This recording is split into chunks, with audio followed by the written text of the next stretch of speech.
Adeline Mercer had exactly $10 left in her apron pocket, and she already knew what those $10 had to do. A carton of milk, a loaf of bread, and bus fare to visit her sister on Sunday morning. She had counted it 3 times that day, each time folding the bill into quarters and pushing it deep into her pocket, as if she were afraid it might walk away on its own.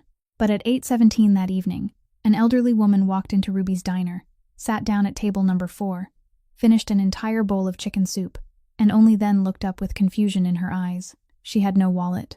She could not remember how many streets she had crossed to get there. She could not even remember her own name. She began to tremble, her hands searching through every pocket, apologizing over and over to a waitress she had never met before. Adeline did not ask who she was. She did not ask where she lived, or whether anyone was coming for her. She simply took out her last $10, placed it quietly on the tray, and told the woman to stay a while longer where it was warm. The old woman gripped her hand so tightly that it hurt, and wept. Adeline had no idea that at that very moment, a man was standing in the doorway behind her, watching everything unfold. Less than an hour later, the door of that small diner opened again. A black car stopped at the curb, and that man walked in and set down one question on the counter that made the owner sit down. She had no idea whose hand she had just taken. If you believe that one small act of kindness can still change an entire life, please leave us a like. Share this story with someone you think needs a little hope right now. And don't forget to subscribe, so you can join us for more stories about the goodness that lives in ordinary people. The man didn't go around the counter the way other customers did. He walked straight past 3 rows of tables, one step at a time, slow and steady, as though the entire room had been standing still, waiting for him for a very long time. When he reached them, he lowered himself onto one knee beside the chair where the old woman sat, bringing his eyes level with hers, and softly called, "Mother." The whole diner fell silent. The man at the table in the back let his chopsticks drop. Even the owner, who had been wiping a glass, stopped where he stood. The old woman stared at him for a long time, her eyes still as bewildered as they had been when she was searching through her pockets. Then she nodded, not the way someone nodded upon recognizing her own son, but the way a person agreed to follow a gentle voice. He took both her hands in his, rubbed them to warm them, and held them that way for several seconds without saying another word. Then he looked up at Adeline. "Why did you do that?" Adeline didn't understand the question at first. She stood straight behind the tray, her hands still damp with dishwater. She was frightened, she said. No one should have to be hungry and afraid at the same time. He studied her for another moment. There was something in his gaze that made Adeline uneasy, not because it was fierce, but because he was calmly weighing her, the way someone might weigh a piece of merchandise to determine whether it had been switched. "People usually ask for something back after they give," he said. "They just wait a little longer before they do."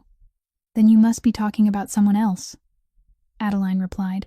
Behind her, the owner cleared his throat softly, the kind of warning meant to remind an employee to mind her manners. Adeline didn't turn around. The man wasn't angry. The corner of his mouth even moved slightly, though it never quite became a smile. "What's your name?" Adeline didn't answer. She merely lifted one hand and pointed to the plastic name tag pinned to her uniform, the one she'd worn for 4 years and not a single customer had ever bothered to ask about. He read it, nodded once, then rose to his feet. He didn't ask how much the bowl of soup cost. He didn't ask who had paid for it, nor did he reach for his wallet, as Adeline had half expected and half hoped he wouldn't. He simply slipped one hand beneath the old woman's elbow, helped her to her feet, straightened her collar, and guided her toward the door, moving so slowly that Adeline could clearly hear the soles of the woman's shoes dragging across the tile floor. Halfway there, the old woman suddenly stopped. She turned her head and searched, looking all around the diner until her eyes found Adeline. Then she called out, her voice hoarse but unmistakably clear, far too clear to be misunderstood. "Colette." Adeline went completely still. The tray was still in her hands, and she felt it grow strangely heavy. Colette was her mother's name. Her mother had been dead for 6 years. She opened her mouth, but no sound came out, and the old woman didn't wait. She simply looked at her for one more second with the gentle reproach of an old acquaintance who hadn't seen her in years, then allowed the man to lead her onward. But it was the man who faltered. He stopped in the doorway, one hand still resting on the open door, and turned his head to look at Adeline. 3 seconds. Adeline counted all 3 because, during those 3 seconds, she could clearly hear the refrigerator humming behind her. He didn't ask whether she knew that name. She didn't ask why his mother had called her by it. They had both witnessed what had just happened, and they both chose not to touch it. Then he turned away, guided the old woman down the front step, and the door closed behind them. Adeline remained motionless for another moment before carrying the tray into the kitchen. She turned on the faucet, washed the bowl, placed it on the rack, wiped down table 4, and set the chair upright. There were thousands of people in the world named Colette, she told herself. A confused old woman could call anyone by any name. She had reached the 3rd table before she realized that both her hands were still trembling. It was nearly 10 o'clock, and only 2 people remained in the diner. Adeline was turning the chairs upside down on the tables in the same order she'd followed for 4 years, working from the inside outward, while Otis Pike sat at the counter counting the money in the register, counting slowly, then counting it again, something he'd done every night for the past several months, without his face ever looking brighter when he finished. Then, a sweep of headlights crossed the front window. The black car pulled up against the curb, into the same spot where it had been parked less than an hour earlier. Pike closed the register drawer. Adeline lowered the chair in her hands onto the floor instead of placing it upside down on the table, and she didn't understand why she'd done it. The door opened.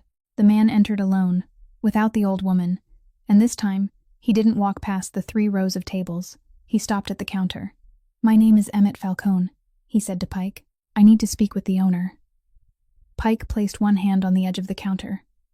Adeline saw it clearly. She saw his fingers clutching the worn wood, and she understood that he wasn't doing it for comfort. He was doing it to keep himself steady. For months, everyone in the neighborhood had been whispering about the same thing, that someone was buying up every property along the harbor, that the laundromat next door had changed hands, that the old bookstore at the end of the street had closed, and its windows had been covered with paper. No one knew exactly who the buyer was. They only knew that when his lawyers called, people were rarely left with many choices.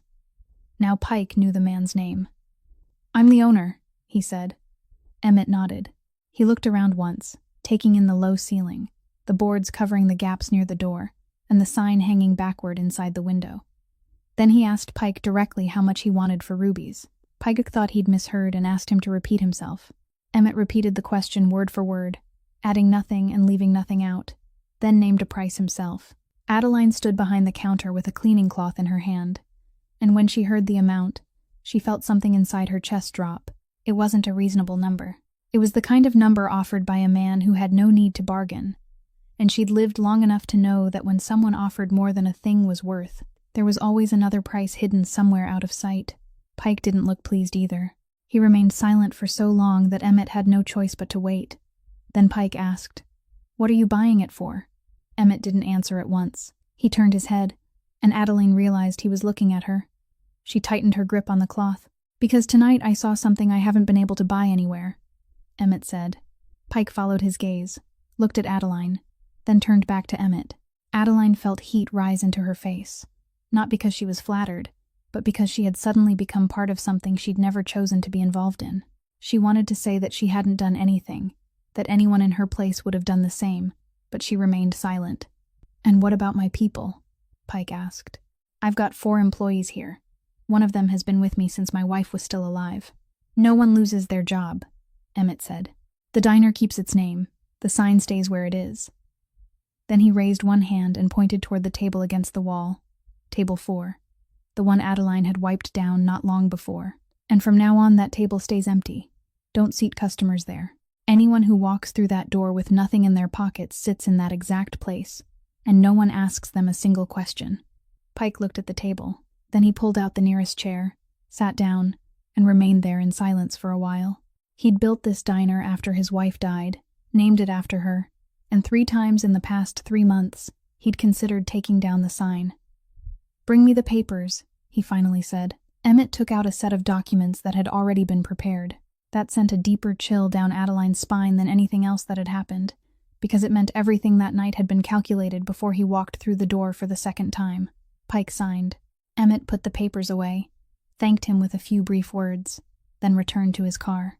The door closed, and the sound of the engine gradually faded into the distance.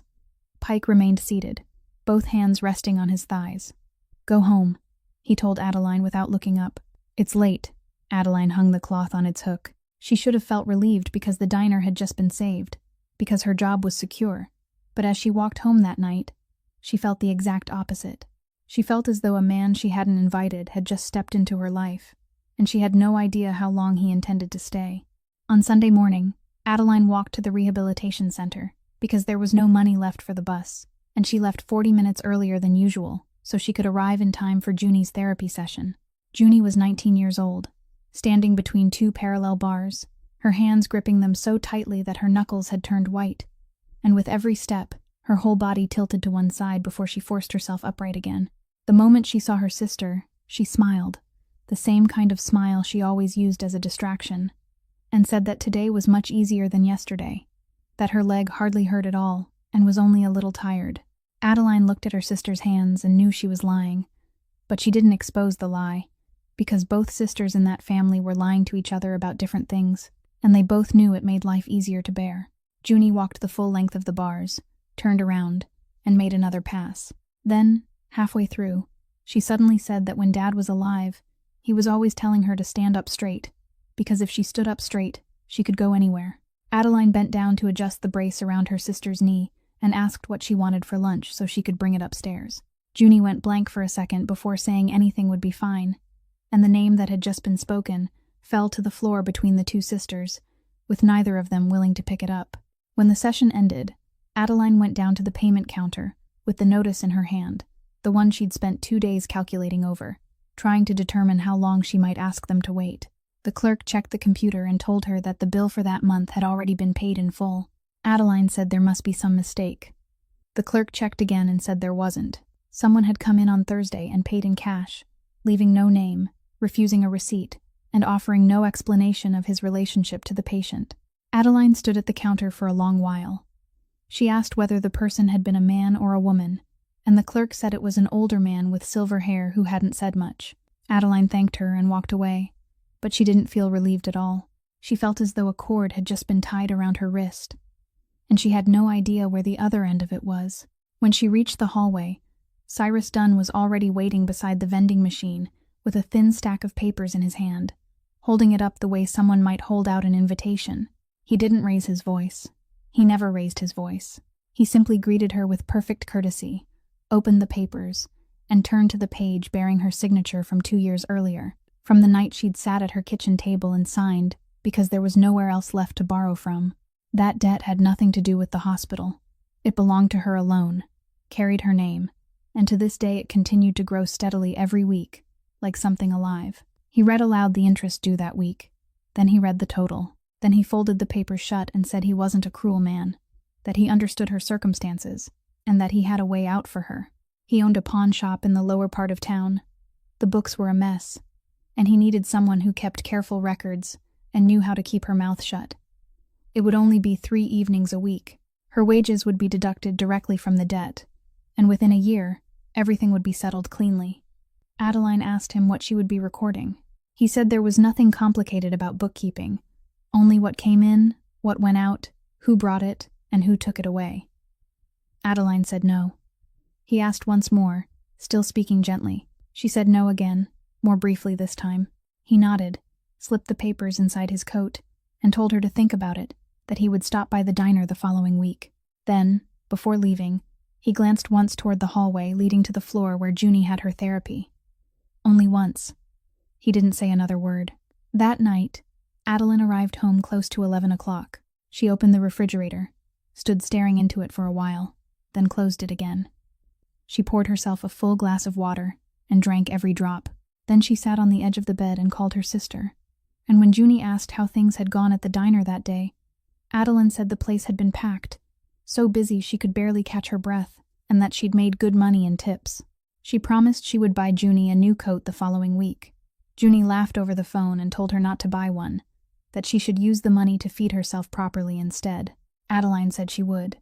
She said she'd already eaten. She'd eaten at the diner.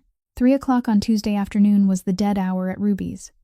The hour when the only sounds in the entire diner were the ceiling fan turning overhead and Adeline rearranging the sugar jars on the tables. And that was when Emmett Falcone walked in. Pike was in the kitchen. When he heard the bell above the door, he stuck his head out, saw who it was, then withdrew again, and Adeline understood that from now on, there would be no one in that diner willing to stand between her and this man. Emmett sat on a stool at the counter, not at table 4, and ordered a cup of black coffee like an ordinary customer. Adeline poured the coffee, set it in front of him, then stepped back half a pace. "You studied nursing for 3.5 years?" Emmett said. Adeline's hand went still on the cleaning cloth. She hadn't told anyone in the diner about that except Pike, and even he knew only the barest details. She didn't ask how Emmett knew, because she suspected the question wouldn't be answered, and because a voice inside her warned that anyone capable of discovering that much almost certainly knew far more. "Then I quit," she said. "I left halfway through my final year." "I know. Then why are you asking?" "I'm not asking. I'm telling you so you'll understand that I didn't come here with some vague offer." He took a sip of coffee and set the cup down. "My mother needs someone with her during the day, from 8 in the morning until 6 in the evening. I want that person to be you." Adeline laughed, a short sound that held no amusement. "You could hire an entire hospital," she said. "You could hire 3 people to work in shifts, every one of them fully qualified, every one of them better than I am. Why me?" "I've already done that," Emmett said. 4 people in 8 months. One lasted 3 weeks. The longest stayed 9. Because she's difficult? Because she was afraid of them. She looked at them as though they were strangers in her own home, and she wasn't wrong. That's exactly what they were. He raised his eyes to hers. "But she remembered your name, and she can't even remember mine." Adeline said nothing. That name lay between them once again, and just as before, neither of them reached down to pick it up. She stood behind the counter, the cloth still in her hand, and thought about the papers inside Cyrus Dunn's coat, about the glance he'd cast toward the hallway, about the bill someone had paid in cash that month without leaving a name. Then she thought of the old woman gripping her hand so tightly that it hurt. "If I accept," she said, "I have some conditions." "Go ahead. I keep my night shift here. I work for you during the day, leave at 6 in the evening, and report here at 7. I'm not leaving this place." Emmett nodded. "Second, you pay me by the hour. Exactly what a nurse earns in this city, not 1 cent more. If you want to verify the rate, go ask around yourself." "Agreed." "Third, no gifts. No envelopes, no food to take home, no car to drive me back and forth, and none of your people suddenly appearing somewhere to help me. I won't take an advance on my wages, no matter what happens. If I need money, I'll find my own way to manage." He studied her longer than he had after the first 3 conditions. "Anything else?" "One more thing." Adeline placed the cloth on the counter. "I don't want to know what you do for a living. Don't tell me, and I won't ask. I'll come to your house to care for a sick woman, and when my hours are over, I'll leave. Your business is your own." The diner fell silent. The ceiling fan kept turning. Emmett picked up his coffee cup, then set it down again without drinking. "I agree to the first 3 conditions," he said. "Put them in writing, and I'll sign. And the last one? I can't promise you that." Adeline looked at him. "Why not?" "Because that isn't in my hands," Emmett said. "You'll find out for yourself. Sooner or later, you'll find out." He rose, took out his wallet, and paid for the coffee, placing the exact price printed on the menu upon the counter, without a single extra dollar, and Adeline understood that he had obeyed her 3rd condition within the very first minute. After taking 2 steps, he stopped. "I only hope it's later," he said without turning around. Then he walked out of the diner. Adeline stood behind the counter and stared at the small bill lying on the worn wood for a long time. Then she opened the register, placed the money inside, and before she closed the drawer, she realized that her hand was trembling again, exactly as it had that night. On Monday morning, Adeline stood before the iron gates in Roland Park with a canvas bag holding 2 changes of clothes and her mother's cloth-bound notebook, and she remained there longer than necessary before pressing the bell. The man who opened the gate was elderly, with silver hair and a back that was still straight, and when he reached out to take her bag, Adeline immediately remembered the description.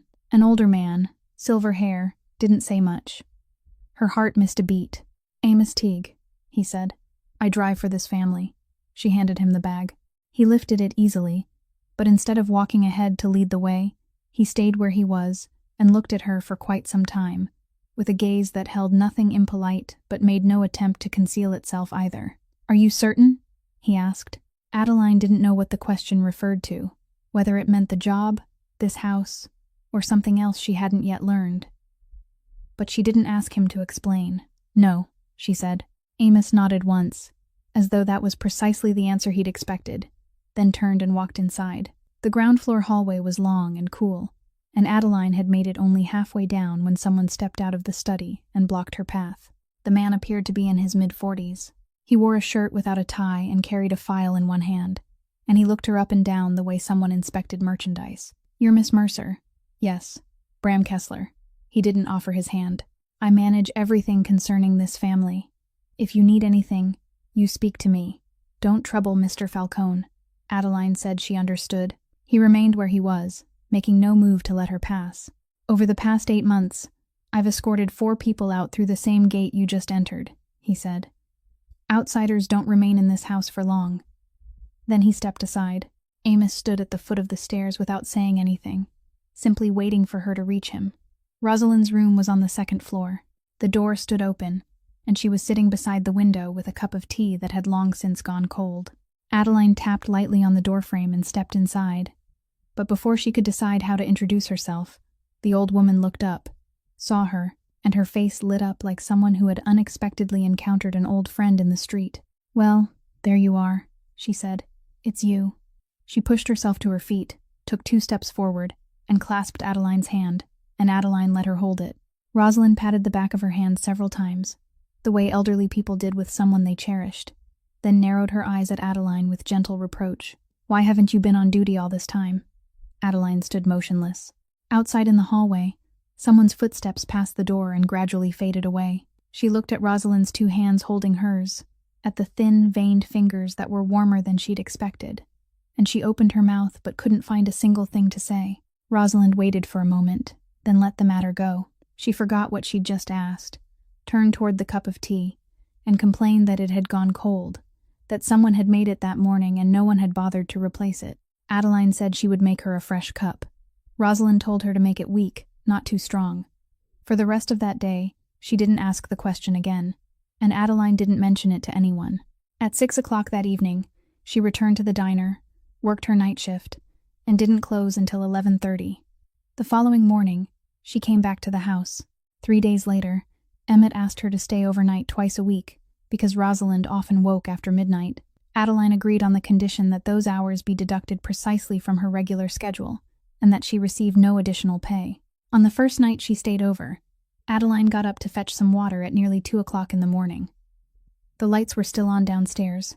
She reached the top of the stairs and stopped because she could hear Emmett in the hallway below, listening to someone on the phone. He didn't argue, raise his voice, or offer an explanation. He simply listened for a long time, then spoke exactly 4 words. "Shut down Pier 4. Then he ended the call. Adeline stepped backward, returned to her room, and lay down without getting any water. It was business at the harbor, she told herself. People with companies had docks, and when they had docks, sometimes one of them had to be closed. There was nothing frightening about shutting down a pier. She closed her eyes and listened to her heart beating against the pillow for a very long time. During the first week, Rosalind called her Colette more than a dozen times, and Adeline never corrected her once. She had studied long enough to know that when someone forgot, the worst thing you could do was drag them back into your world, because every time they were pulled back, they had to realize they had lost one more thing. During the 4 months she had spent training in the geriatric ward before leaving school, she had watched it happen dozens of times. Someone would say something as gentle as, "You're mistaken. Try to remember," or, "You don't have a daughter by that name," and then the patient would sit in silence, their face darkening, refusing to speak for the rest of the afternoon. So Adeline did the opposite. She stepped into Rosalind's world and remained there. When Rosalind said the tea had been sitting there since morning, Adeline made a fresh cup, even if the one before her had been poured only 10 minutes earlier. When Rosalind said 4 o'clock was tea time, Adeline brought her tea at 4 o'clock, exactly at 4, neither early nor late, because it was one of the few points in the day Rosalind could still hold on to, and Adeline didn't want it to shift. When Rosalind asked whether anyone else was on duty that day, Adeline told her it was just the 2 of them. When she complained that the window was letting in a draft, Adeline closed it. On the 3rd day, Rosalind began to sing, half-heartedly at first, managing only a few lines before forgetting the words and stopping in frustration. Adeline sang the next line for her. Rosalind turned sharply and stared at her, then joined in, and together they sang the entire song, An old song Adeline's mother used to sing while washing the dishes. But Adeline didn't think about that then. She simply sang. From that day forward, Rosalind wanted to sing every afternoon. The trouble began on Thursday, when Dr. Von Keeler arrived for his routine examination. He opened his case, took out the daily schedule he had personally prepared, and checked every line.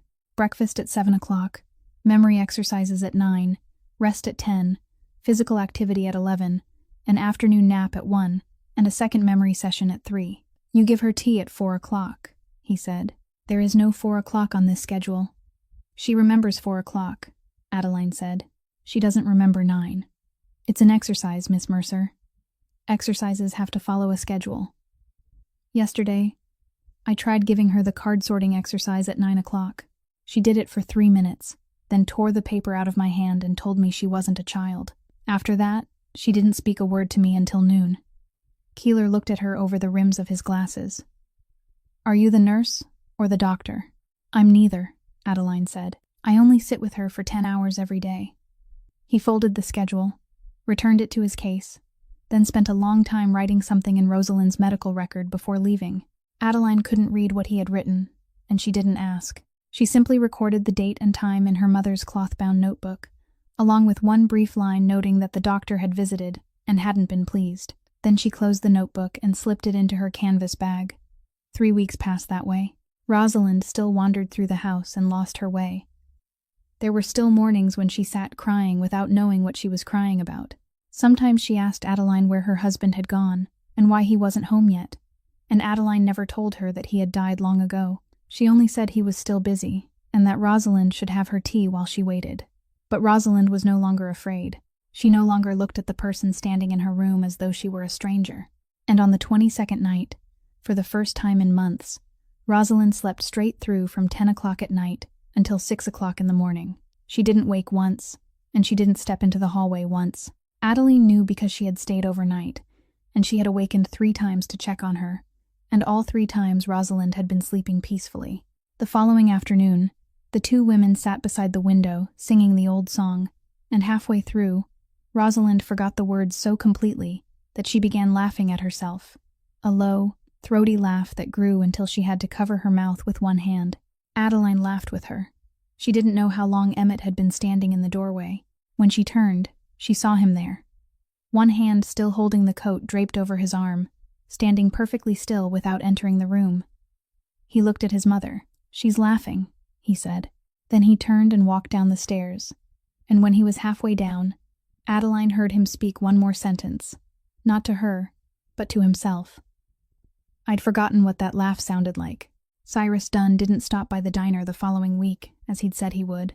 He made her wait another 3 weeks, and Adeline understood that this, too, was a way of doing business, giving people enough time to imagine the worst things possible before you finally appeared. He was waiting outside Ruby's at 11:30 that night, just as she finished locking the door, and after Pike had already gone home. This time, he wasn't carrying the stack of papers. You look better than you did last month, he said. I hear you've got a new job. Big house up in Roland Park. Adeline didn't ask where he'd heard it. She slipped the keys into her pocket and stood still. How much are they paying you an hour? He asked. Enough to pay you on time. On time is on time, Dunn said with a thoughtful nod. But have you figured out when you'll actually be finished? Every time you pay off part of it, the interest grows by exactly as much as you've just paid. You're only walking in circles. 3 years from now, you'll still be standing right here, holding that same ring of keys, and I'll still be standing here too. He paused for a moment. Little Junie will probably be 22 by then. Adeline raised her head. What did you just say? I said little Junie, Dunn repeated, still speaking in that same calm, courteous voice. She's doing quite well with her walking exercises. I happened to pass through there last week and saw her practicing in the hallway. It's a good rehabilitation center. I'll give them that. The only trouble is, it's expensive. When a place is expensive, the bills have to be paid regularly. And for them to be paid regularly, someone has to step forward. If there comes a month when no one pays, they transfer the patient somewhere else. You know how it works. They can't keep her there. You stay away from my sister. I haven't done anything, he said, raising both hands. I'm only talking. 3 evenings a week, Miss Mercer. You sit and keep the books. I erase the debt, and everyone sleeps easier." Adeline remained silent for a moment. Then she stepped closer, near enough that she didn't have to raise her voice. "I'll repay my debt," she said. "Every cent of it, on time, even if it takes me 5 years. But I won't pay it with myself. And if you ever say my sister's name again, I'll take your stack of papers somewhere you won't like." Dunn looked at her. He wasn't angry. He simply watched her with the expression of a man who had just added another line to a ledger. "I like you," he said. "People like you are rare. It's only a shame that people like you usually wear themselves out early." Then he walked away. Adeline stood leaning against the metal shutter for a long time before she could make herself start walking home. Only 2 people should have known what had happened. But that night, Amos Teague was waiting at the end of the street with the car. The week before, Emmett had instructed him to pick her up at 11:30 whenever she was staying overnight at the house. Adeline had told Amos she could walk by herself, but he came anyway. He came every night, parking some distance from the diner without sounding the horn. He sat inside the car, and he saw everything.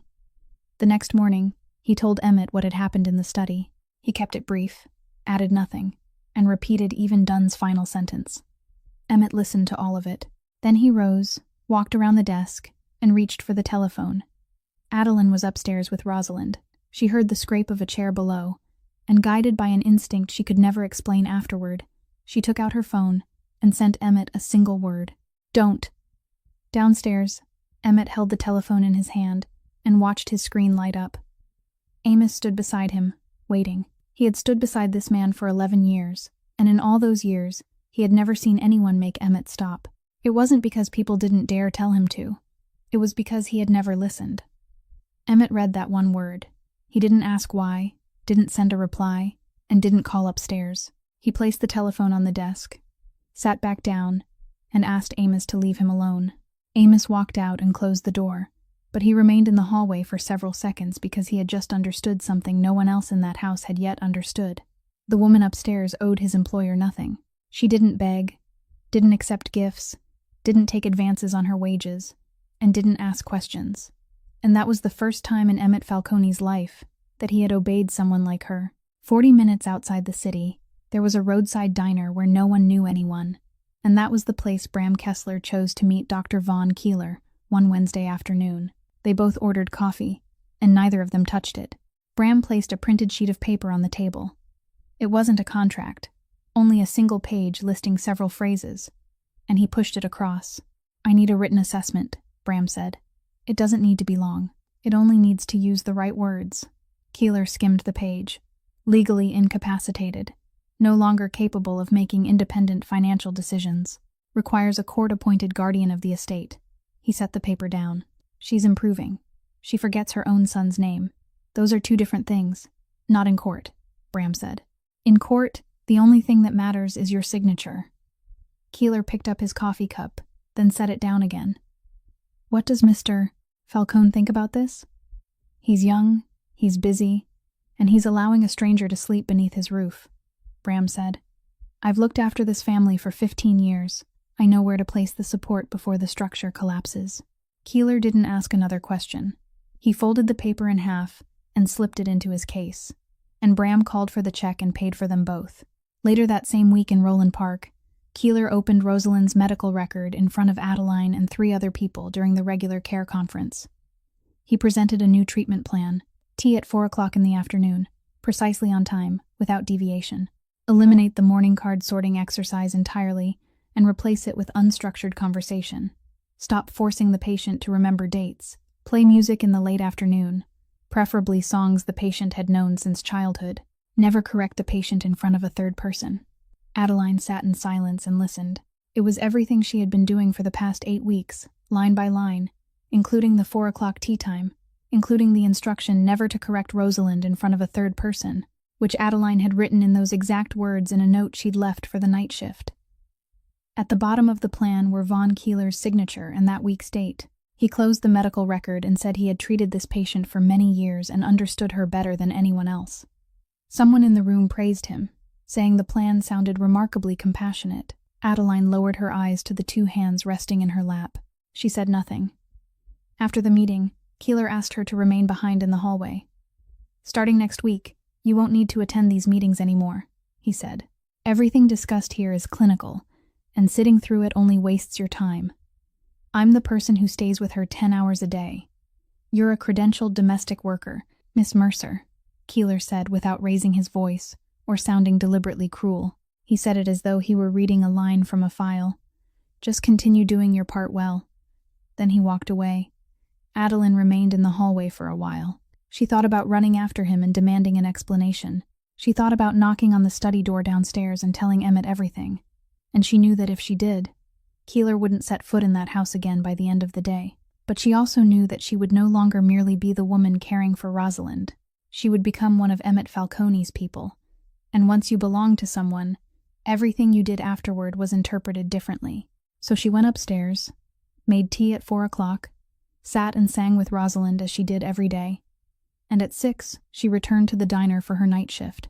That night, after locking the doors at Ruby's, she sat on the edge of her bed and took out her mother's cloth-bound notebook. It was old, its spine worn thin, and inside were nearly 200 pages written by a night shift nurse who had died 6 years earlier. Brief entries, recording dates, times, patients' names, and sometimes a private thought of her own. Adeline turned to the first blank page. She wrote down that day's date, the time she had served the tea, the time Rosalind had fallen asleep, and the time she had awakened. She recorded what time Rosalind had taken each prescribed medication and who had opened the medicine cabinet. She wrote down how many lines of the song Rosalind had managed to sing. She recorded the meeting that afternoon and the name of the person whose signature appeared at the bottom of the treatment plan. Then she read it over, closed the notebook, and placed it at the bottom of her canvas bag. From that day forward, she wrote in it every night. She didn't tell anyone she was keeping those records, and for many months, she never asked herself what she was keeping them for.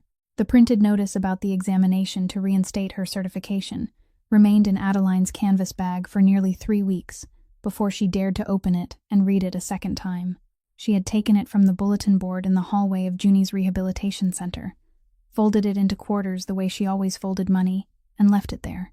It stated that anyone who had left their studies unfinished could register to take the examination again within 10 years of leaving school, followed by a list of required documents, a fee, and 2 examinations held 7 weeks apart. She had calculated that fee so many times she knew the amount by heart, and every time she finished calculating it, she put the paper away again. On Friday afternoon, when Adeline carried the tea tray down to the kitchen, Emmett was sitting at the dining table with a stack of files. The paper slipped from her apron pocket when she bent down to pick up a spoon. He reached it first, glanced over the first line, then handed it back without asking a question. Adeline took it, and she should have walked away, but for some reason she remained where she was.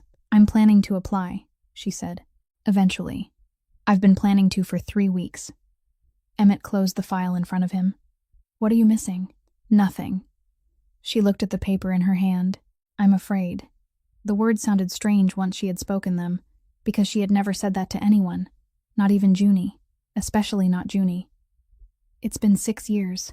I left halfway through my final year, and there are subjects I can barely remember the names of. I'm nearly 30 now. I work 2 shifts a day.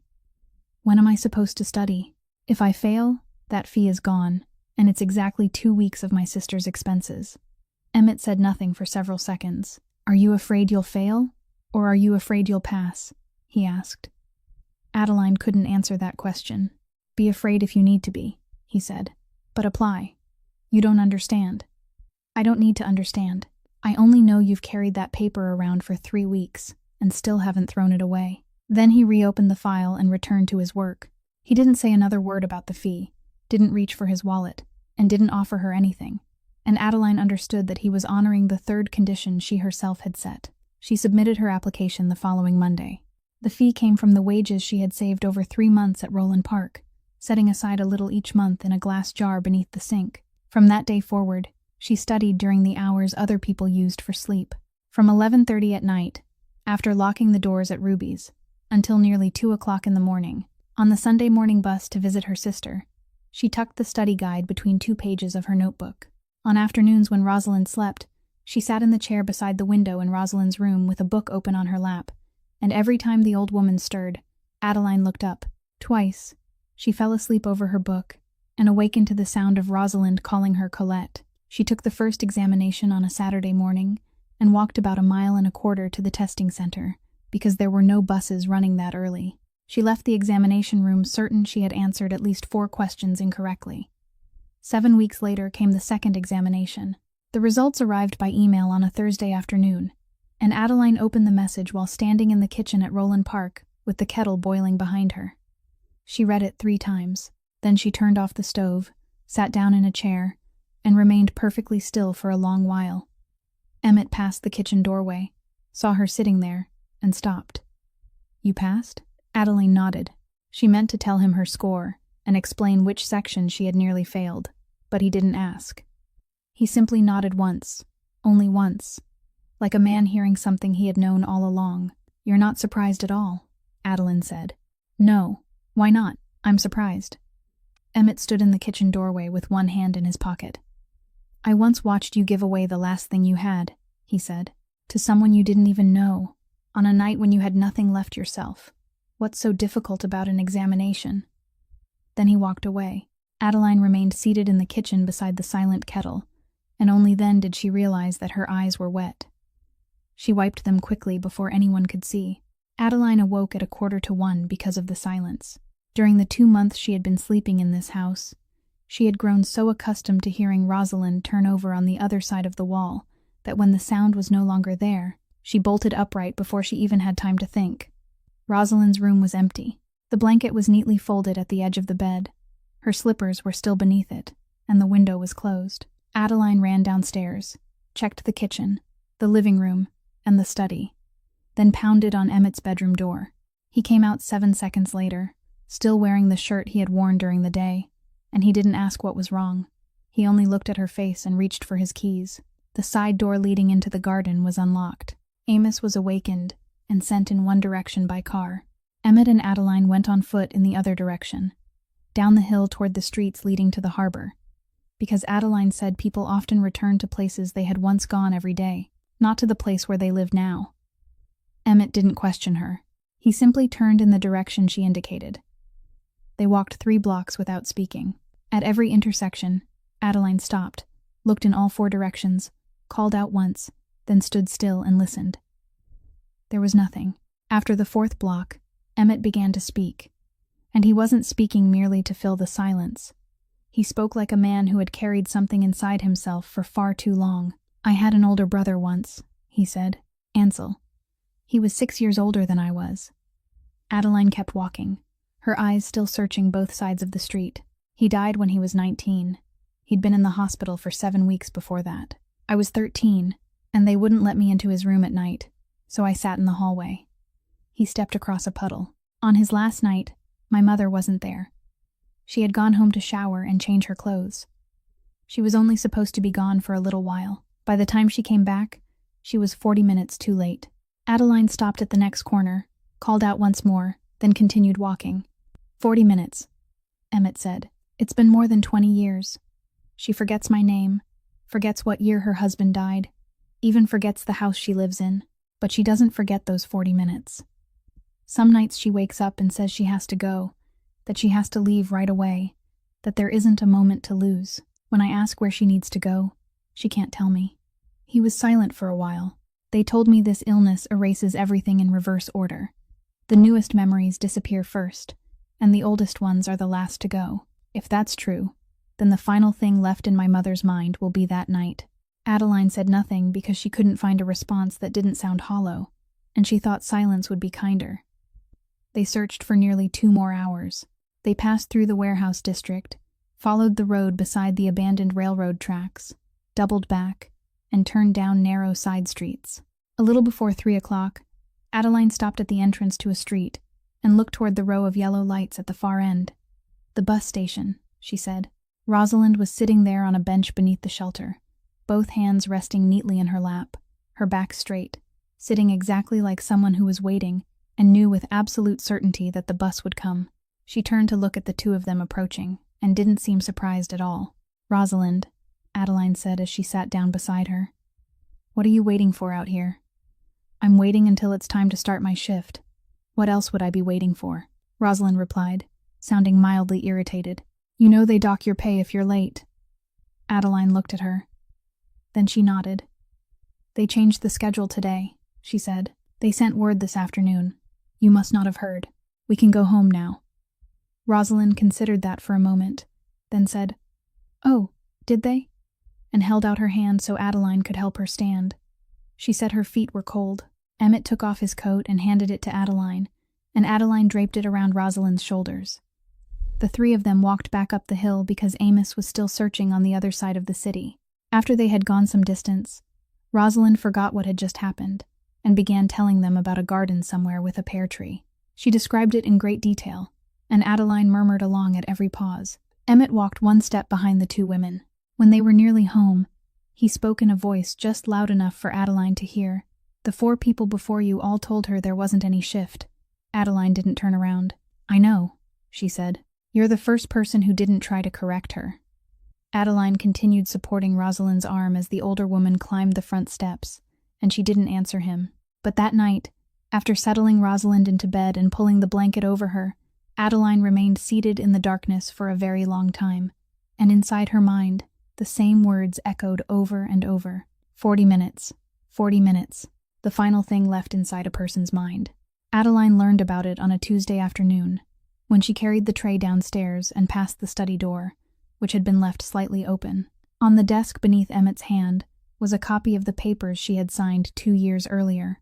She recognized them at once, recognized the crease in the upper corner, and she stopped dead in the hallway with the tray still in her hands. Emmett looked up. He didn't hide the papers, didn't close the case, and showed no reaction at all. "Come in," he said. She set the tray on the edge of the desk. "Where did you get this?" "That doesn't matter." "It matters to me." "I know," he said, "but something else matters more right now." He turned the papers around so she could see them, then placed his telephone face down on the desk. A very small gesture, but Adeline understood immediately what it meant. 3 minutes, Emmett said. "You sit here, I make 2 calls, and by tonight, this no longer exists. I'm not paying your debt for you. This paper will disappear from every place where it's being kept, and the person holding it will never mention your name again. You won't have to do anything. You won't have to sign anything, and you won't owe me." Adeline looked at the telephone lying face down on the desk. She had imagined this moment countless times over the past 2 years, imagined how it would feel to wake the next morning without that burden hanging over her head, and now freedom stood only 3 minutes away. She felt the strength begin to leave her legs. "How are you planning to do it?" she asked. "You told me you didn't want to know what I do for a living. Now I'm asking how you're planning to do it." Emmett was silent. "You can't answer," Adeline said. "Not because you don't know, but because if you tell me, I'll have to hear it. And once I've heard it, I won't be able to pretend I didn't." She reached across the desk and placed her hand over the back of his, just as he was about to pick up the telephone, and held it there. "Don't. This isn't a large matter. Not to you. To me, it's everything." Adeline withdrew her hand. "I've lived with that paper for 2 years. I've walked instead of taking the bus. I've started learning everything again at night, after working 2 shifts.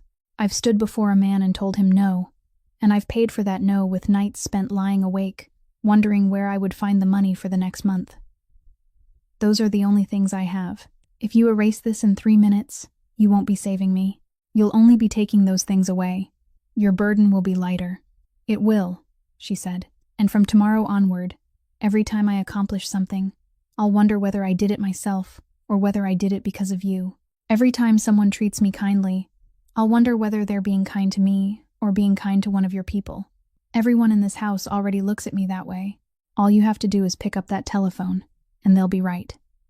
Emmett said nothing. "If you fix this for me," Adeline said, "then for the rest of my life, I'll only be someone who belongs to you. I won't be myself." The only sound left in the study was the ticking of the clock on the wall. Emmett Falcone sat motionless behind the desk, his hand still resting beside the telephone lying face down, and he thought about how many people had entered this room over the past 11 years. Some had begged, some had bargained, some had cried, some had stood there speaking eloquently about morality, only to name a price in the end. No one had ever told him not to. Then he picked up the papers, folded them, and held them across the desk to her. "They're yours," he said. Adeline took them. "What about the original?" It's still where it was. I haven't touched it. Do you promise? I don't make many promises, Emmett said, but I promise you this. She picked up the tray and walked out. When she reached the door, he called after her. Miss Mercer. She turned her head. If there ever comes a day when you change your mind, he said, just tell me. You won't need to give me a reason. That day will never come. I know. That night, Adeline returned to the diner for her usual night shift. Emmett went out and sat alone on the back porch without turning on the light. Amos passed by twice, once at 11 o'clock and again near 2 in the morning, and both times Emmett was still sitting in the same place with nothing in his hands. Amos didn't ask. He simply stood in the kitchen doorway and looked outside for a while before going to bed, because in the 11 years he had served this household, this was the first time he had ever seen his employer remain still after someone refused him, instead of finding another way to do what he wanted anyway. It happened on an ordinary afternoon after tea time, when Rosalind suddenly rose and walked over to the low cabinet in the corner of the room, then pulled a leather-bound album from its bottom drawer. She carried it back to her chair, settled it in her lap, and opened it with hands that trembled yet moved with such practiced ease that Adeline understood she had done this countless times throughout her life, even on days when she couldn't remember whose house she was in. Rosalind turned through the first few pages quickly without looking, then stopped at a page near the middle and placed her finger upon it. In the photograph was a thin, dark-haired boy sitting on the front steps with a ball at his feet. Ansel, she said. My eldest son. Adeline sat down in the chair beside her. He was handsome, wasn't he? He was thin, Rosalind said. He hardly ate at all. After 7 weeks in that place, there was almost nothing left of him. She raised 2 fingers as though measuring a narrow space in the air, then lowered her hand. There was a nurse who worked the night shift. She sang to him, every night for 7 weeks without missing a single one. He couldn't sleep unless someone sang to him. Adeline sat in silence. I wasn't there on the final night, Rosalind said. I only went home to change my clothes. By the time I returned, I was 40 minutes too late. She slowly stroked the face in the photograph, her finger passing over the same place again and again. She held his hand for me. That's what they told me. She sat there until it was completely over, and only then did she leave the room. Then Rosalind turned toward Adeline and began again from the beginning, repeating every word exactly, in the way of someone whose story had worn a deep groove into her mind. The nurse sang to him for 7 weeks. On the final night, I was 40 minutes too late. She held his hand for me. Adeline listened to the entire story 3 times. On the third telling, she rose, went into her room, and took the cloth-bound notebook from the bottom of her canvas bag. She carried it back, sat down beside Rosalind again, and began turning through it from the end. She had carried that notebook for 6 years, without ever reading it all the way through. She had leafed through it, breathed in its scent, and continued writing in the blank pages at the back. But she had never sat down and read every line, because whenever she tried, she felt something close across her chest and stop her. Now she worked backward through pages filled with dates, patients' names, hours, and lines of small, slanting handwriting. She turned past 9 pages. On the 10th page from the end, between 2 ordinary entries, there was a name, Ansel Falcone. Beside it were a date and a time. And beneath that, set apart from everything else, was a line her mother had written for herself, never intending anyone else to read it. Adeline read the line, then she read it again. Beside her, Rosalind was still stroking the photograph and still saying softly to herself that the boy couldn't sleep unless someone sang to him. Adeline closed the notebook. She laid it in her lap, rested both hands upon it, and sat perfectly still. Outside the window, the day was fading into late afternoon. She said nothing. She thought about that night at the diner, when a confused old woman had turned her head in the middle of the room and called her by that name, and Adeline had told herself there must be thousands of women in the world named Colette. She thought about her first morning in this house, when Rosalind had taken her hand and asked why she hadn't worked the night shift in so long.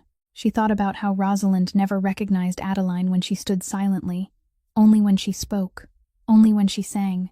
Rosalind didn't remember faces. She hadn't remembered anyone's face in 2 years. She remembered voices, and Adeline's voice was exactly like her mother's, so much so that when her mother was alive, she would answer the telephone and laugh, as she said people were always confusing the two of them. 14 years earlier, in a hospital corridor somewhere in this city, one woman had sat and sung for 7 weeks to another woman's son. and both women had reached the end of their lives without ever knowing that a thread had been tied between their two families. Adeline sat there for a very long time. Then she rose, returned the notebook to the bottom of her canvas bag, and went downstairs to make Rosalind a fresh cup of tea, because the first one had long since gone cold. Rosalind had an appointment that day at a clinic near the harbor, and Amos drove all three of them there, with Emmett in the front seat and Adeline sitting beside the older woman in the back. Traffic came to a standstill on the road running along the water because a truck had stopped across the entrance to gate number 2. Behind the fence, 6 cranes were operating, each one lifting, turning, and lowering, and the roar of the machinery could be heard clearly even inside the car. 3 men stood near the gate arguing, and one of them noticed the car. He left the argument behind, walked over to the fence, and looked through the front window. Emmett lowered the glass. He didn't say a word. He merely gave the man one very small nod, then raised the window again. The man turned, hurried back inside, and lifted his hand to make some kind of signal toward the control booth. Less than 2 minutes later, all 6 cranes stopped, not one crane at a time. All 6. Their arms froze in midair with cargo still hanging beneath them, and the machinery fell silent one piece at a time, until the only sound left was the water striking the seawall. Dozens of men on the ground looked up, then stopped working as well, and not one of them asked why. Adeline sat motionless in the back seat, with Rosalind's hand resting in hers. The older woman was pointing through the window and talking about the birds. The truck blocking the road was moved aside, Amos shifted gears, and the car continued on. No one inside said a single word about what had just happened. At the clinic, while Rosalind was inside, Adeline sat in the waiting area and took out her telephone. She searched for the name Falcone, not under the news results but among the images, and spent a long time scrolling. Then she called Junie's rehabilitation center, asked to speak with the billing department, and inquired again about the payments that had been made in cash over the past several months. The person on the other end asked her to hold. When they returned, they said an older gentleman had come in to make the payments and had left a telephone number in case the hospital ever needed confirmation. Adeline asked for the number. She stared at the string of digits on the screen and recognized it, because it was the number for the house in Roland Park, the one posted on the refrigerator in the kitchen in case of an emergency. That evening, she didn't go to the diner. She sent Mr. Pike a message asking for the night off, the first time she had done so in 4 years, then sat in the kitchen at Roland Park and waited for Emmett to come home. He arrived a little before 10 o'clock, and when he saw the kitchen light still burning, he stepped inside. Is she asleep? Since 9 o'clock. Adeline placed her telephone on the table, the number still displayed on the screen. What month did you start paying for my sister? Emmett looked at the screen. He didn't deny it, and he didn't ask how she had found out. The 2nd month you worked here. How many months has it been? 7. Do you remember the 3rd condition I gave you? I do. You remembered, and you did it anyway. Yes. Adeline stood. She remained on the other side of the kitchen table, with both hands braced against its surface. Do you know what's funny? She said. For the past 7 months, every time I visited my sister, I thought there was some kind person somewhere helping us, without wanting anyone to know. I thought about that person often. Some nights, I lay awake because I was too grateful to sleep. It turns out that person was sitting 6 feet away from me at breakfast every morning and never said a word. I knew you wouldn't accept it. So you thought I was stupid? I thought you would leave, Emmett said. Adeline fell silent. You would pay the money back, quit your job, and tell yourself that was the only way to make things fair. Then you would return to the diner for the night shift, walk 1.25 miles on Sunday mornings, and my mother would go back to staring at a stranger in her room. He looked at her. I was afraid you would leave if you knew. Fear doesn't turn a lie into kindness, Adeline said. The words fell between them in the middle of the kitchen, and neither of them reached down to pick them up. Emmett didn't argue. He pulled out a chair and sat down, and he sat like a man who knew he had just lost something. Adeline remained standing for a while longer. Then she asked the question she had been carrying inside herself for weeks, the question she had held since the night she heard those 4 words at the top of the stairs, the question she had carried through that afternoon as all 6 cranes stood motionless. My father worked at the harbor, she said. He died in the fire at warehouse number 9, 8 years ago. They told us he went back inside to find 2 men from the night shift and never came out again. She looked directly at Emmett. Who owned the land that warehouse stood on? Emmett didn't answer. He sat perfectly still for a very long time, both hands resting on the table, and of all the things Adeline had ever seen in this man, nothing had frightened her more than the fact that, for the first time, he had no words at all. 3 days later, another car stopped at the gate at 10 o'clock in the morning, an hour when Emmett wasn't home, and Adeline understood at once that the visitor had deliberately chosen that time.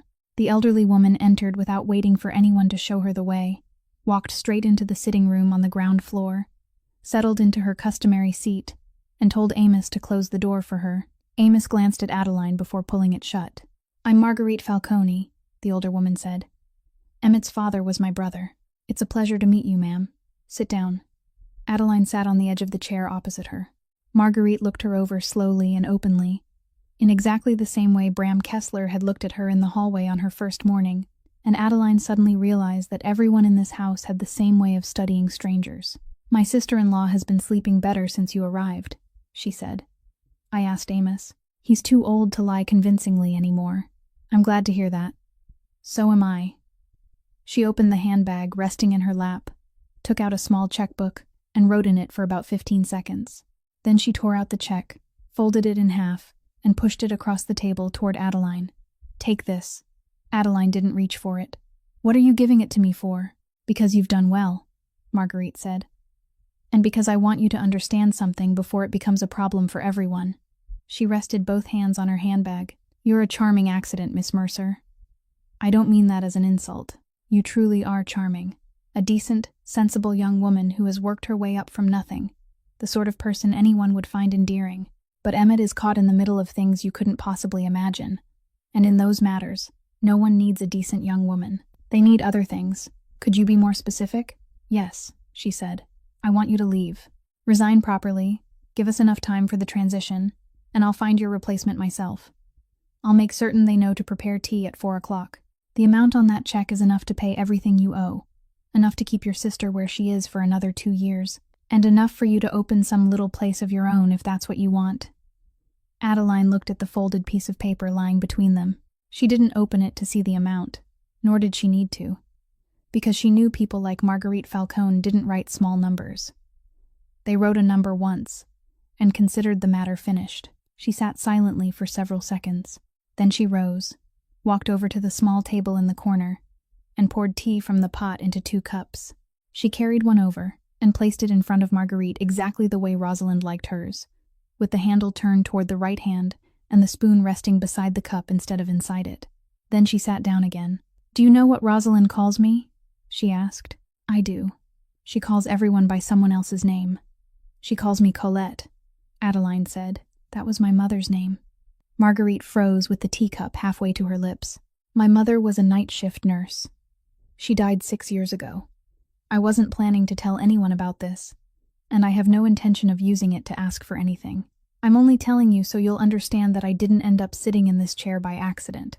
She reached out and pushed the check back across the table, gently, until it touched the older woman's handbag. "I won't take money from a family whose memories I've been entrusted to protect," she said. "Take it back. Perhaps one day you'll need it to buy something you've never understood." Marguerite set down her teacup. She studied Adeline for a long while, and something in her gaze had changed. It wasn't affection, not yet, but the wary attention of someone who had just realized she had badly misjudged a piece on the board. She picked up the check, tore it neatly in half, and slipped both pieces into her handbag. "Do you know how many people have refused me in all the decades I've lived in this house?" she asked. "I imagine there haven't been many." "There hasn't been a single one," Marguerite said. She rose and slipped the handbag over her arm. When she reached the door, she stopped without turning around. "Be careful," she said. "Not everyone in this house will simply hand you a piece of paper and walk away." Then she left. Adeline remained there alone with the 2 cups of tea, one partly empty and the other untouched, and she stayed that way until she heard Rosalind calling for Colette from the 2nd floor. The court papers arrived at the house by certified mail on a Thursday morning, and Amos was the one who signed for them. He carried the envelope upstairs to the study, placed it on the desk, then remained standing there instead of leaving, something he had never done before. Emmett opened it and read. It was a petition to appoint a conservator for the estate of Rosalind Falcone. The petitioner was Bram Kessler, whose 15 years managing the family's affairs were clearly stated in the document. Attached was a medical assessment bearing Von Keeler's signature, written with precisely the phrases such a petition required, and in the section explaining the grounds for emergency action, 3 paragraphs concerned the caregiver living in the house. They alleged that she wasn't related to the family, had been hired without following proper procedure, had unilaterally altered the patient's care regimen against the doctor's instructions, had fostered emotional dependence in the patient by encouraging her to call the caregiver by the name of a deceased loved one, and had shown signs of attempting to gain access to the family estate for her own benefit. Adeline Mercer's name appeared 7 times. Emmett read the entire document. Then he read it again, more slowly. Amos was still standing there. "What are you going to do?" he asked. Emmett folded the papers, set them down, and said nothing. The Falcone family's attorney filed an objection the following afternoon. 3 weeks later, the court issued notice that consideration of the petition had been postponed because the filing was incomplete, specifically because it lacked an evaluation of Rosalind's mental capacity by an independent specialist who wasn't affiliated with the doctors currently treating her. The petitioner was granted leave to supplement the filing. No new date had been set. Adeline read the notice alone in the kitchen, then folded it, and continued making tea. What frightened her wasn't the word postponed. It was the words granted leave to supplement. From the day the envelope arrived, Emmett never spoke another word to Bram Kessler. It wasn't as though he avoided him. Bram still came to the house, still entered the study, and still placed files on the desk as he did every week. Emmett still accepted them, read them, and signed wherever his signature was required. But he no longer asked Bram any questions, no longer entrusted him with any work, and whenever Bram spoke, Emmett listened until he was finished, gave a single nod, then lowered his head and returned to whatever he had been doing. It went on that way for 3 weeks. Then Adeline began noticing unfamiliar people coming to the house, people Bram didn't recognize, and once she saw Bram standing in the hallway, watching one of them walk away with the expression of a man who had just discovered that the lock on his own office door had been changed without his knowing when. On Wednesday afternoon, Adeline was carrying a tray down to the kitchen when she found Amos sitting there polishing the car keys. He looked up. "Have you ever seen him angry?" he asked. "No, I've seen it twice in 11 years. Both times, there was shouting and pounding on the desk, and by the next morning, everything was back to normal." He set the ring of keys down. Neither occasion amounted to anything. They were both minor matters. "It isn't when he shouts that you should be frightened," Adeline stopped. "It's when he goes silent that people ought to be afraid," Amos said. "Remember that for me. I don't mean afraid for yourself. I mean afraid for whoever is standing opposite him." Then he picked up the keys and walked out into the yard. That Sunday morning, Adeline went to visit Junie as usual. She took the number 31 bus, got off at the stop a short distance from the rehabilitation center, and walked the rest of the way. As she turned toward the parking lot entrance, she noticed a dark-colored car moving slowly behind her, traveling just a little more slowly than she was walking. She continued for several dozen steps, then stopped to retie her shoelace. The car stopped as well, about 100 feet away, and no one got out. She rose and kept walking until she reached the center's entrance, and before stepping through the glass doors, she turned her head. The car had backed into a parking space in the first row, with its front facing outward. The person inside hadn't turned off the engine. Adeline went in, sat down in the waiting area, and remained there for nearly 10 minutes before going upstairs to find her sister. She didn't call anyone.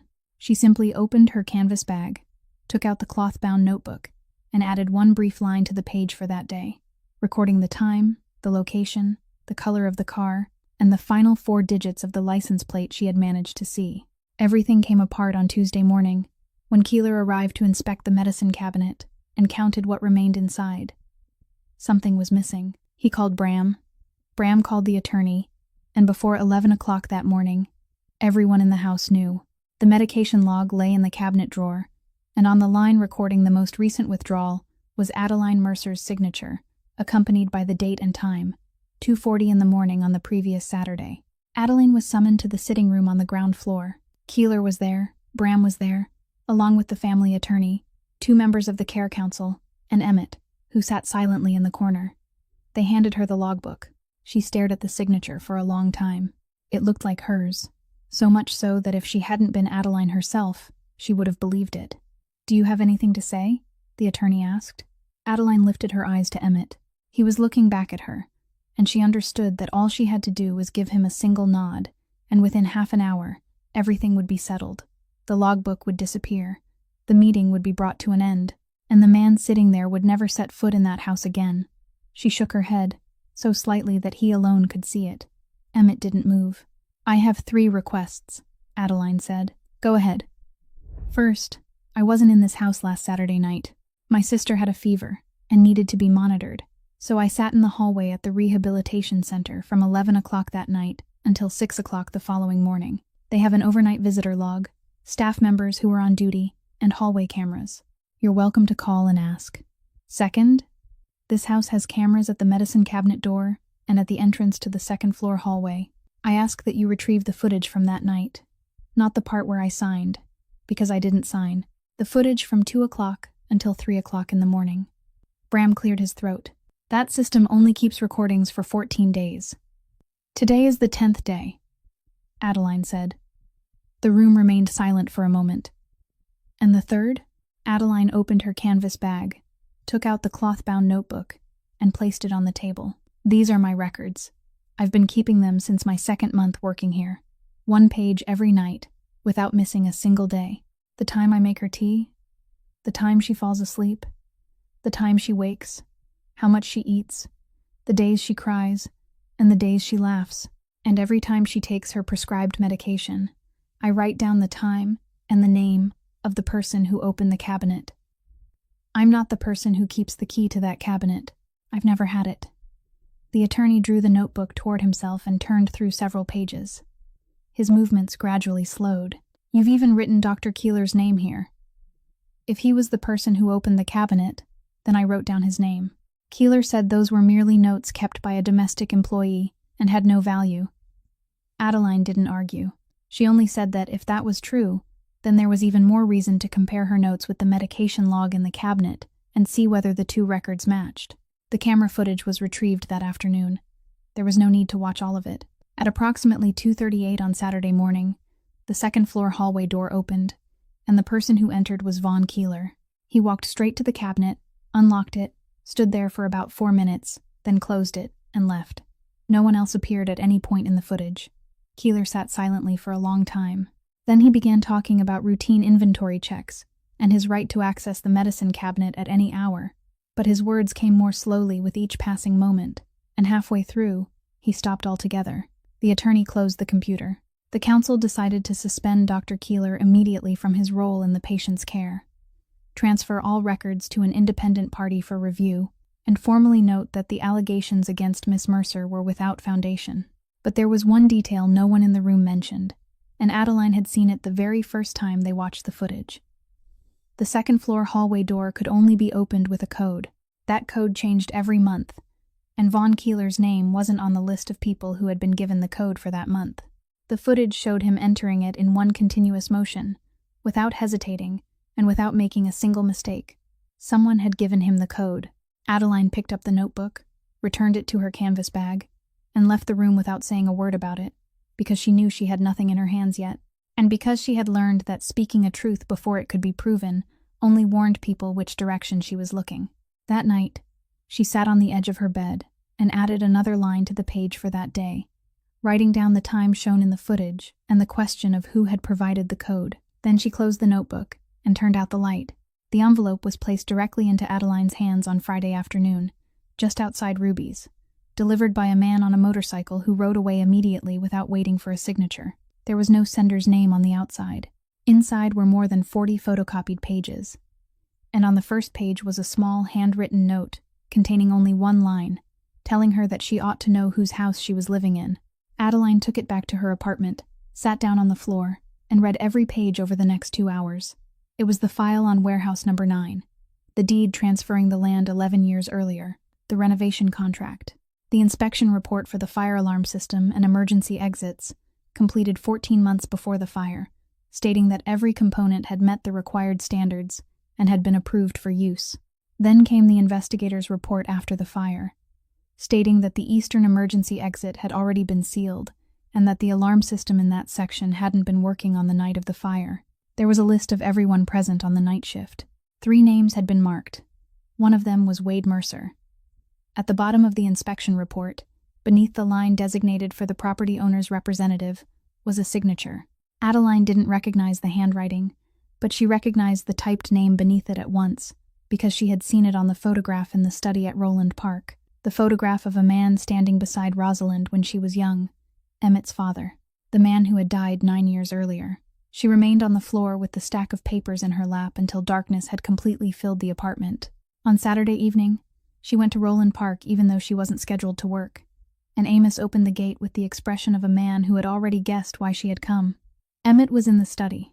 Adeline placed the stack of papers on his desk without saying a word, and he picked it up and began to read.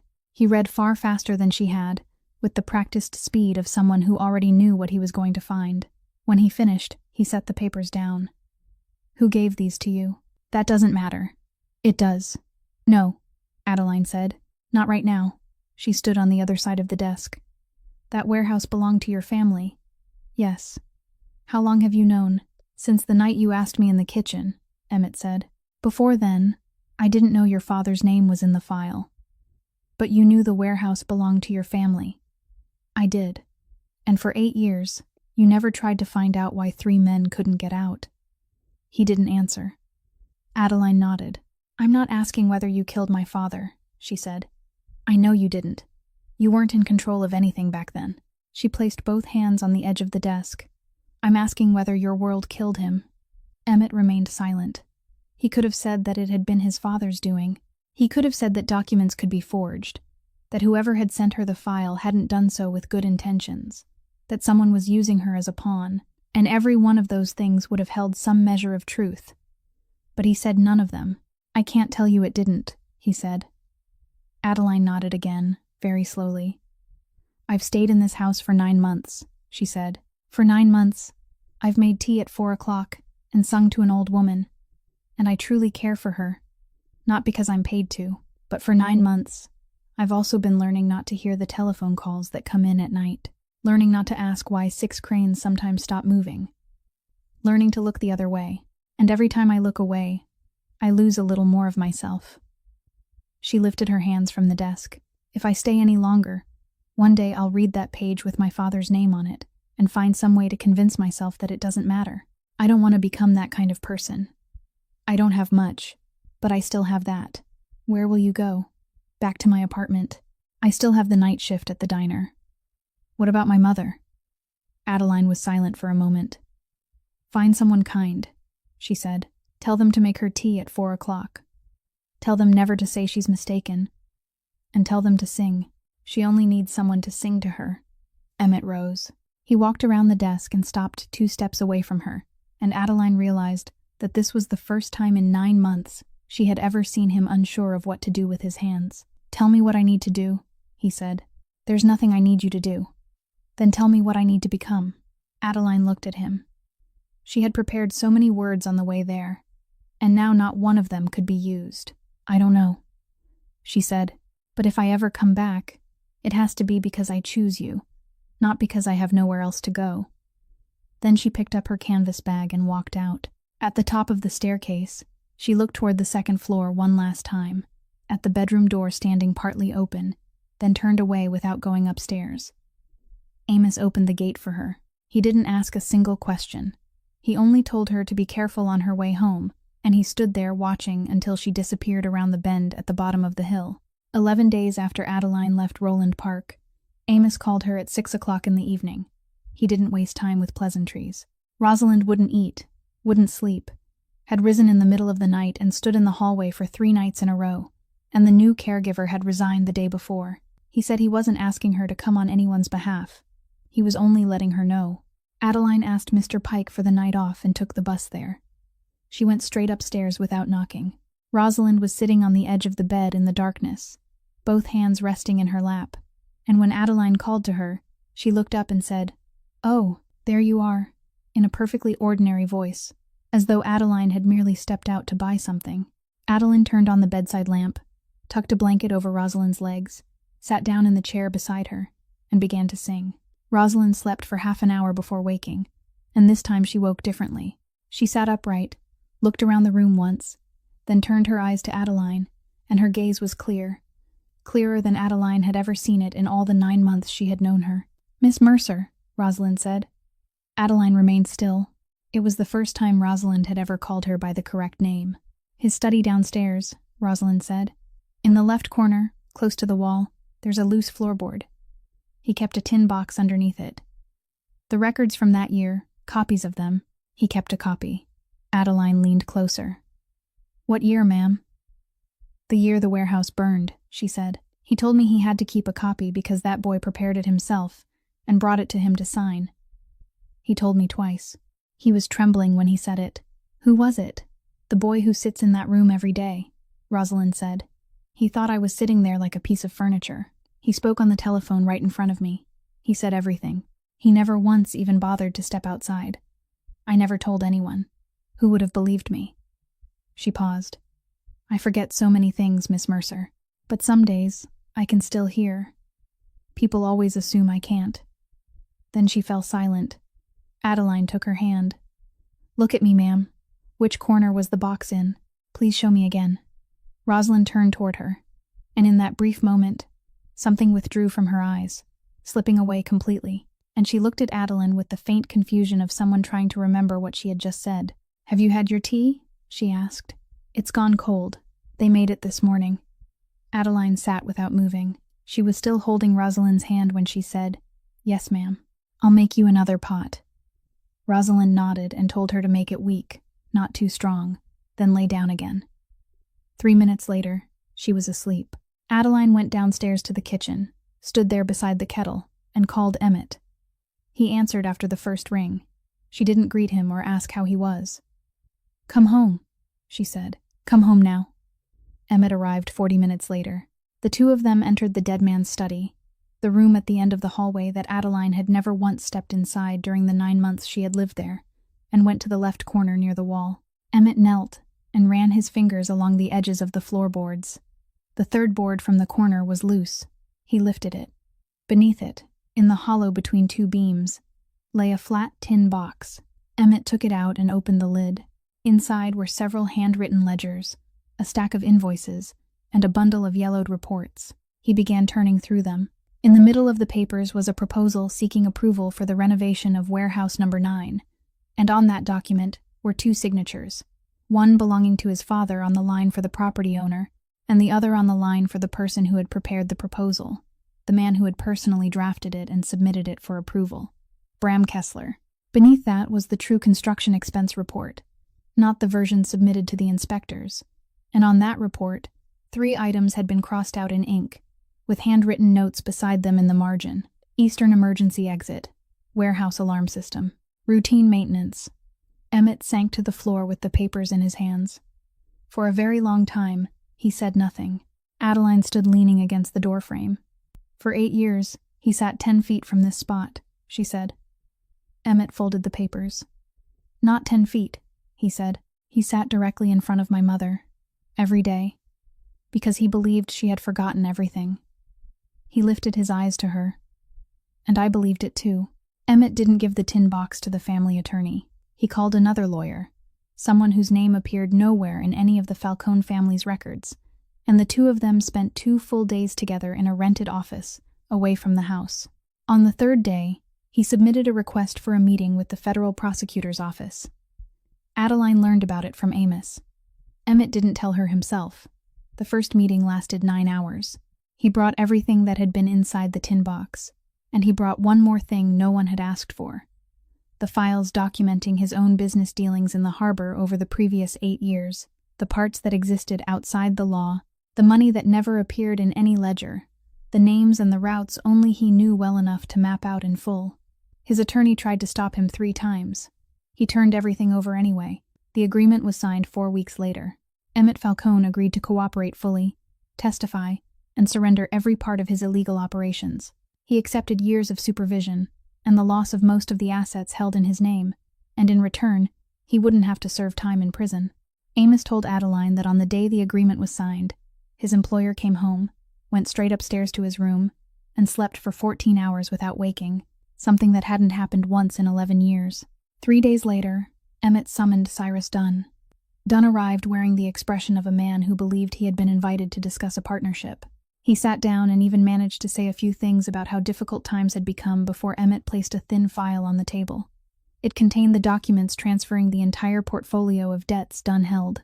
They had been signed the day before, paid in full, and were legal from beginning to end. Adeline Mercer's name was among them. Emmett removed the paper bearing her name, held it up so Dunn could see it, tore it in half, then tore it once more, and placed the pieces on the table before him. "She doesn't owe anyone anything," he said. Dunn stared at the scraps of paper. "Does she know you're doing this?" "No." "Then why are you doing it?" "It isn't for her to know." Emmett pushed the remaining file toward him. "There are more than 40 names left in here. As of today, they belong to me. You have nothing more to do with them." Dunn began talking about business, about the money he had invested, about how none of this was fair. Emmett listened until he was finished. "You're no longer permitted to set foot anywhere in the harbor," he said. "I don't mean one particular section. I mean all of it. Go ahead and test whether I'm joking." Then he rose and walked out, leaving Dunn alone in the room with the torn pieces of paper on the table. As for Bram Kessler, Emmett didn't say a single word to him. He didn't call him. He didn't question him. He made no mention of the tin box, the loose floorboard, or the renovation proposal bearing 2 signatures. For weeks, everything continued as though nothing had changed. Bram still came to the house every Tuesday, still placed the files on the desk, and still delivered his reports, while Emmett continued to accept them, read them, and sign them. On some days, Bram asked about the court proceedings and the conservatorship petition, and Emmett replied that the lawyers would handle it. On other days, Bram mentioned that they should find a new doctor to replace Keeler, and Emmett told him to go ahead and find one. Amos watched those meetings from the hallway many times, and each time a chill moved down his spine, because he knew that inside the desk drawer directly beneath his employer's hand lay a copy of something capable of ending an entire man's life. Yet Emmett continued sitting there, nodding at Bram as though nothing had happened. Adeline called Amos once and asked what Emmett intended to do. Amos said he didn't know. "But do you remember what I told you?" he asked. "I remember. This is what it looks like." Bram, for his part, noticed nothing during all that time. He saw only that Emmett was busy, that unfamiliar lawyers were coming and going from the house, and that the harbor operations were in turmoil. And he interpreted every one of those signs in the way that served him best. He believed this was the moment when the household was at its weakest. So he decided to accelerate the supplemental filing the court had requested, and he went looking for an independent specialist. The second assessment was conducted by a specialist who wasn't part of Rosalind's treatment team, just as the court had required, and that person met with her only once, for 40 minutes, on a morning when she couldn't even remember what season it was. The conclusion contained exactly the words Bram needed. The additional documents were filed on Monday, and by Thursday, the court had approved a temporary guardianship order, effective immediately, while awaiting a formal review hearing. Bram brought that order to Roland Park at 9 o'clock that night. He didn't come alone. He brought 2 men and a woman wearing a white medical coat, and he walked straight into the foyer because he still had the door code. Rosalind was asleep on the 2nd floor. She had been sleeping since 8:45, and her bedroom door was closed. Amos stepped forward to block the foot of the stairs. "Where is he?"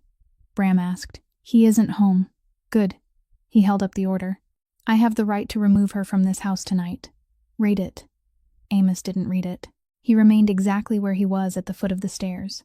Bram gave a signal, and one of the 2 men stepped forward to push Amos aside. Footsteps sounded from the inner hallway. Emmett emerged, and behind him were 3 more men Bram had never seen inside this house before. The man approaching Amos was stopped before he could touch him, and forced back 2 steps. And that was the end of it. No one raised his voice. No one was hurt. The entire foyer remained motionless for several seconds, and Amos still stood at the foot of the stairs without moving. "You can't stop me," Bram said. "This is a court order." Emmett didn't answer. He only looked at him, and Bram began speaking faster, talking about how he had cared for this family for 15 years, how his sister-in-law needed professional care, and how Emmett was being manipulated without realizing it. He spoke for quite some time. Emmett still said nothing. Then the front door opened. Adeline walked in, still wearing her diner uniform, because she had come straight from Ruby's after Amos called her. She crossed the middle of the foyer, passing both of Bram's men, went to the small table against the wall, and placed a document on it. "Read this first," she said. Bram didn't pick it up. "Who are you to interfere in this family's affairs?" "I'm the person whose signature appears on the final line of that document," Adeline said. He picked it up. It was a receipt confirming that the federal prosecutor's office had accepted a body of evidence, stamped with that day's date at 4 o'clock in the afternoon. Beneath it was an itemized list of every document that had been turned over. The original proposal seeking approval for the renovation of Warehouse Number 9, bearing the signature of the person who prepared it. The true construction expense report, with 3 items crossed out and handwritten notes in the margin. The property owner's handwritten ledgers. The camera footage from the second-floor hallway door, on the Saturday night of the 3rd week of the previous month. 4 months of the caregiver's handwritten care records, all originals. And on the final line, beneath the designation for the people who had surrendered the evidence, were 2 signatures, one belonging to Emmett Falcone and the other to Adeline Mercer. When Bram reached that line, his hand stopped. He read the document again from the beginning. The foyer was so silent that the faint trembling of the paper in his hand could be heard. "That box burned," he said. "He kept a copy," Adeline said. He told his wife twice. He was trembling when he said it. Bram looked up at Emmett. "How long have you known?" Emmett didn't answer. For weeks, he had accepted files from this man's hands, read them, signed them, nodded, and told him to go ahead and find a new doctor. While all that time, copies of everything had remained in the desk drawer less than an arm's length from where the 2 of them sat. Now Bram understood it all at once, and Adeline saw the realization appear on his face. The moment a man recognized that for weeks he had been walking confidently into a room whose every door had already been locked long before. He released the receipt, letting it fall onto the table. "I did those things for this family," he said. Emmett spoke only one sentence, the only words he addressed to this man throughout the entire evening. 3 people never made it out of that warehouse. The front door opened. Representatives from the prosecutor's office had been waiting outside in the courtyard, and they entered without haste. Bram didn't resist. He allowed them to take him away without saying another word, while the 2 men who had accompanied him stepped aside. The woman in the white coat picked up her bag and left. The temporary guardianship order remained on the small table beside the receipt, and the following morning, it was revoked. When the sound of the final car had faded beyond the gate, only 4 people remained in the foyer. Amos was still standing at the foot of the stairs. He looked up toward the 2nd floor. "She didn't wake," he said. "She slept through all of it." Adeline nodded. Then she went upstairs, opened Rosalind's bedroom door slightly, and stood there watching for a while. Rosalind was still asleep, both hands resting neatly upon the blanket, completely unaware that someone had come to take her away that night, and equally unaware that she herself was the person who had stopped it from happening. 1 year later, on a Friday evening at exactly 17 minutes past 8, the door to Ruby's opened. Emmett walked in, past 3 rows of tables, and stopped beside the table against the wall. Above it hung a small handwritten sign in Mr. Pike's slightly trembling script, the handwriting of a man who had grown old. "This table has already been paid for. Just sit down." Emmett took a $10 bill, folded into quarters from his coat pocket, placed it on the table, then sat at the counter and ordered a cup of black coffee, just as he did every week. Adeline poured it for him. That morning, she had returned from the rehabilitation center, where she had stood at the end of the hallway and watched Junie release her grip on the walker, take 7 steps on her own, then turn and smile at her older sister as though she had just done the most ordinary thing in the world. The Colette Mercer Night Nursing Fund had begun operating at 3 hospitals around the harbor that spring, paying the wages of those who remained beside patients during the hours when the rest of the city had gone to sleep, and Adeline's name was listed as its director. At Roland Park, Rosalind still forgot. She hadn't recovered, and she never would. Some afternoons, she asked where her husband had gone and why he wasn't home yet. And on other afternoons, she sat silently by the window without saying a word. But at 4 o'clock, there was always tea, and whenever someone began to sing, she turned her head, and she still called Adeline Colette. Adeline still answered. There are things we give at the very moment when almost nothing remains in our own hands, and only then do we truly give. Kindness isn't an investment. It promises no return to anyone, yet it always travels much farther than we imagine, so far that sometimes years pass before we discover where it has gone. Because what keeps a person standing has never been the money in their wallet, but what they still choose to do when that wallet is empty. If you believe that one small act of kindness can still change an entire life, please leave us a like and share this story with someone you think may need a little hope right now. Don't forget to subscribe to the channel and join us each day for new stories about kindness among ordinary people. And we would truly love to know how Adeline's story made you feel. Have you ever met someone who showed you kindness at the very moment when they had nothing left to give? Please leave a few words in the comments, because we genuinely want to hear the feelings that come from deep within your heart. May you and your family always be blessed with abundant health, happiness, and peace every day of your lives. Goodbye for now, and we'll see you again in the next video.